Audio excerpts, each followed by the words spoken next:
Your life is like a train. How? Let's look at your relational car.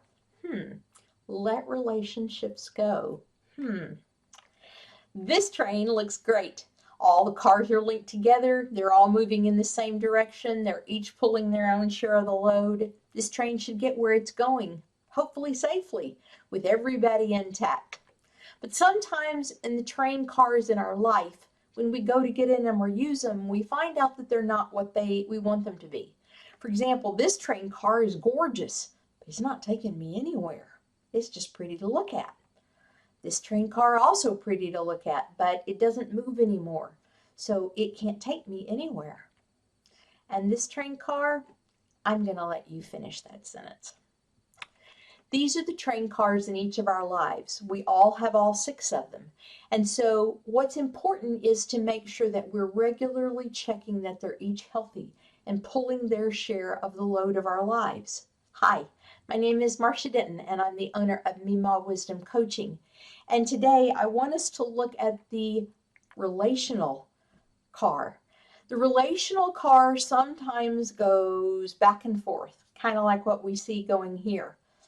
All the cars aren't on the same track in this picture. The relational car is having some bounces and ups and downs, kind of like some relationships that I've had in my life. And I want to talk just a minute about relationships.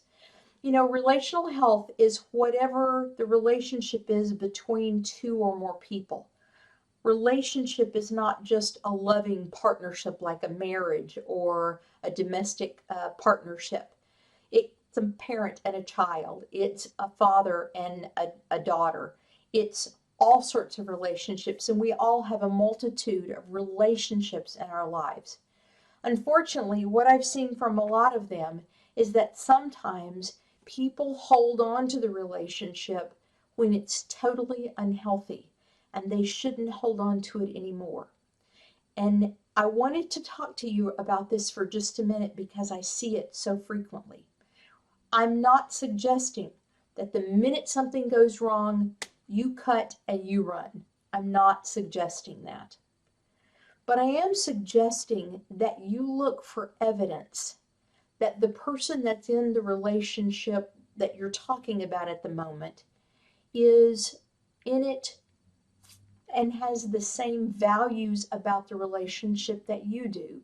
For example, some relationships are just surface. I see you once every 3 or 4 years. I smile because I genuinely am happy to see you. We catch up for a little bit. We go our separate ways, and that's the context of our relationship. But sometimes we get into relationships where one person is very dominant and one person is very needy. And that's usually not a good mix for relational health. So you may see your relationships in many different ways. But when you download the resource that I'm going to talk to you about in just a minute and you do the self health assessment on your relational car, I want you to really think honestly about what your relationships are. And one of the things I've had to say to some people is, you don't have to push people out of your life. You don't have to be ugly. You don't ever have to be disrespectful or rude. But sometimes it's just time to let the relationship go, which means you don't reach out and keep trying to cultivate it. You just kind of let it go. You're not angry. You're not mad. You don't have anything angry or awful to say to anybody. There's not this big fight or any kind of drama. It's just the relationship is not healthy or serving a quality purpose in your life.